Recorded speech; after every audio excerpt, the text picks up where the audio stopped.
lagi. Selamat malam.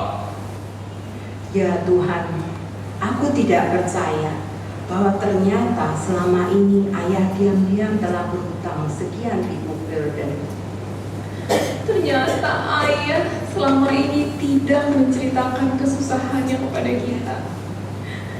Ia berusaha mencukupi kebutuhan kita, sampai sakitnya pun tidak dirasa-rasa. Dan orang-orang yang meminjam uang kepada ayah itu tidak berperasaan, bahkan tidak menunggu sampai seminggu sejak ayah meninggal, dan hanya memberi kita waktu sebulan untuk melunasinya. Ongelooflijk.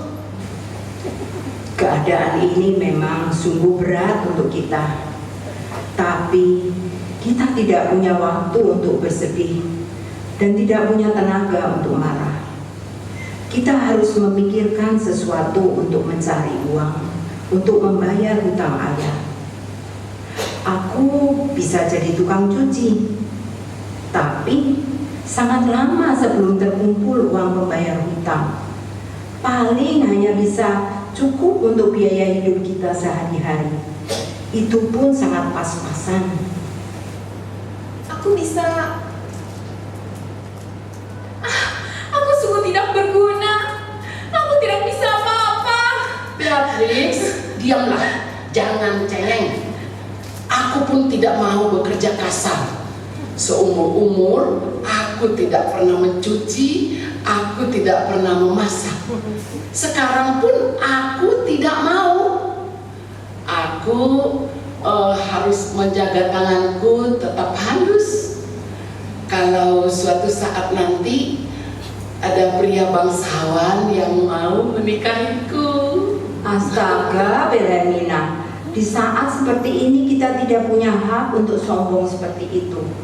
Pekerjaan apapun asal halal harus kita kerjakan. Dan mau pikir ada bangsawan yang mau menikahi gadis miskin macam kita ini? Jangan bermimpi, Bel. Dan kau, Beatrix, janganlah cepat menyerah. Pasti ada sesuatu yang dapat kau lakukan. Aku Apa? Cepat katakan. Beberapa tahun yang lalu, aku pernah salah jalan ketika pulang dari sekolah. Tidak sengaja aku melewati jalan kecil di dekat kanal. Rupanya di situ ada rumah-rumah bordil. Banyak perempuan muda bekerja di sana. Tampaknya mereka mendapat penghasilan yang baik. Astaga, Beatrix, demi Tuhan, kumohon jangan lanjutkan pemikiran itu. Kau pikir menjadi perempuan penghibur adalah jalan keluar untuk masalah kita? Iya, Beatrix. Orang tua kita tidak membesarkan kita seperti itu. Astaga, kalian benar. Maafkan aku. Aku pasti sudah hilang kewarasan sampai berpikir demikian. Maka itu, janganlah kita bertengkar lagi di antara kita atau bersedih terlalu lama. Kita tidak mampu berpikir lurus lagi jadinya. Kau benar, Mareike. Maafkan aku, Beatrix. Aku tadi sudah marah-marah.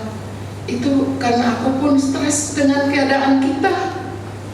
Sekarang yang terbaik adalah kita berdoa bersama. Bukankah kita memiliki Tuhan yang Maha Mendengar dan Maha Kuasa? Ia pasti menyediakan yang terbaik bagi kita. Maka ketiga saudari itu pun berdoa bersama. Yang tidak mereka sadari adalah kehadiran Pit yang diam-diam mendengar percakapan mereka.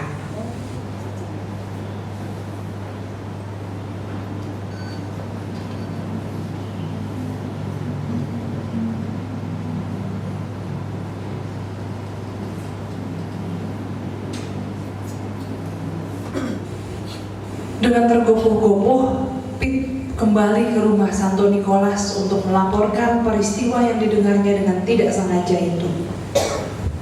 Bapak Uskup. Ada apa, Pi? Wat is er aan de hand?